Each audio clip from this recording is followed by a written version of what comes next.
જરા તારા બરોબર કરવાનું ને. આ શેનો મંડપ બંધાવી રહ્યા છે ગોપાલભાઈ? આ મંડપ આપણે બંધાવી રહ્યા છીએ આપણે ઐતિહાસિક શહેર અંજારમાં ને આપણા કચ્છમાં બીજી વખત બધાથી મોટો સેમસંગ લોન મેળા આપણે કરવા જઈ રહ્યા છીએ. જ્યાં કને ઇન્સ્ટાગ્રામ ફેમિલી માટે બેનિફિટ લઈને આવી ગયા છીએ.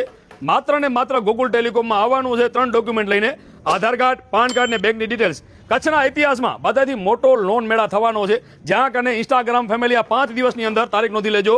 7 તારીખ, 8 તારીખ, 9 તારીખ, 10 તારીખ અને 11 તારીખ 5 દિવસની ધમાકા ઓફર છે સેમસંગ લોન મેળામાં. જ્યાં કને મળવાનું છે 3000 સુધીનું શ્યોર ગિફ્ટ. કોઈ પણ મોબાઈલની પરચેસિંગ ઉપર 10,000 રૂપિયાથી લઈને 2 લાખ રૂપિયા સુધીના સેમસંગના મોબાઈલ મળવાના છે.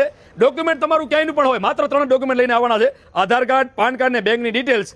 કચ્છથી લઈને કન્યાકુમારી સુધી કોઈ પણ સ્ટેટનું ઓલ ઓવર ઇન્ડિયામાં તમારું ગમે તેનું ડોક્યુમેન્ટ હોય તમને મળવાની છે 0 ડાઉન પેમેન્ટ ઉપર લોન. બીજી વસ્તુ, 1 પણ રૂપિયા ફાઇલ ચાર્જ નથી લાગવાનું, 1 પણ રૂપિયો વ્યાજ નથી લાગવાનું. માત્ર ને માત્ર જે એક પણ મોબાઈલ કંપનીની પ્રાઇસ છે એ જ પ્રાઇસ દેવાની છે અને તમારે મળવાનો છે સેમસંગ લોન મેળામાં બેનિફિટ. 1 પણ રૂપિયો તમને ડાઉન પેમેન્ટ નથી દેવાનો, તમારું સિબિલ સ્કોર સારું હશે તો. અને જરા તરા આગુ પાછું હશે તો નોર્મલ ડાઉન પેમેન્ટમાં મળવાનો છે સેમસંગનો 10,000 રૂપિયાથી લઈને 2 લાખ રૂપિયા સુધીનો મોબાઈલ. તો રાહ કોની જોઈ રહ્યા છો? તમારે પહોંચી જવાનું છે ઐતિહાસિક શહેર અંજારમાં. અને આ જે લોન મેળા થવા જઈ રહ્યો છે એ કચ્છના ઇતિહાસમાં બધેથી મોટામાં મોટો લોન મેળા છે. જ્યાં કારણે મારા ઇન્સ્ટાગ્રામ ફેમિલીને પૂરેપૂરું બેનિફિટ મળવાનું છે. તો વિડીયો તમારા મિત્રોને અચૂકથી ફોરવર્ડ કરી દેજો, કારણ કે 5 દિવસની ધમાકા ઓફર રહેવાની છે. જ્યાં કારણે તમારો મનપસંદ સેમસંગ મોબાઈલ મળવાનો છે 0 ડાઉન પેમેન્ટ, 0 વ્યાજ ઇન્ટરેસ્ટ, 1 પણ રૂપિયો ફાઇલ ચાર્જ નહીં. તમે નોર્મલી કોઈ પણ તમે લોન કરાવો તો ફાઇલ ચાર્જ લાગે, તમને એક્સ્ટ્રા કોઈ ફાઇલ ચાર્જ નથી લાગવાનો, કોઈ પણ નહીં. જે મોબાઈલની પ્રાઇસ છે એ જ પ્રાઇસ દેવાની છે. તો રાહ કોની જોઈ રહ્યા છો? 3000 સુધીનું શ્યોર ગિફ્ટ તો મળવાનું જ છે. તો વિડીયો શેર કરો અને ગોકુલ ટેલિકોમને ફોલો કરો.